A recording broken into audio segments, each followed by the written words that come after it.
নমস্কার। আপনারা দেখছেন এখন দাসপুর বার্তা। বাংলা ভাষা আন্দোলনে জনজোয়ারে জমাটি পদযাত্রা ঝাড়গ্রামে।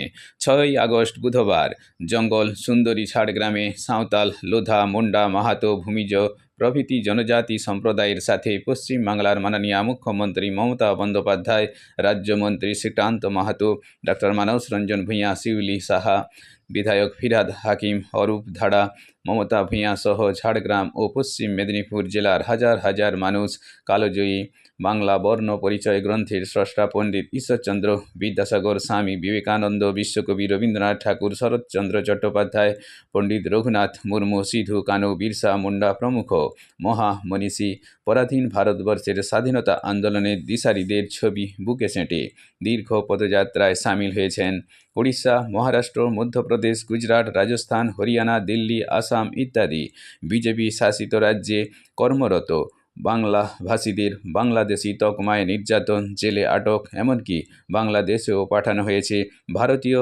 হিসেবে এপিক, আধার কার্ড ইত্যাদি প্রমাণপত্র দেখানো সত্ত্বেও।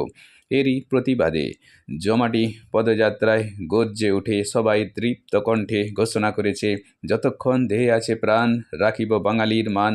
পদযাত্রা শেষে এসআইআর তথা স্পেশাল ইন্টেনসিভ রিভিশনের নামে ভোটাধিকার হরণ, সংবিধান অবমাননায় বিভেদকামীদের বিরুদ্ধে জনজোয়ারে প্রতিবাদ জানিয়ে শান্তি, মানব ঐক্য ও সম্প্রীতির মেলবন্ধন অটুট রাখার বার্তা দেওয়া হয়েছে জয় হিন্দ, জয় বাংলা, জয় জোহার ধ্বনিতে। এ দৃশ্যই এখন দাসপুর বার্তার পর্দায়। Like and follow with subscribe এখন দাসপুর বার্তা। এই দাসপুর বার্তায় যুক্ত হন, আলোর পথে এগিয়ে চলুন।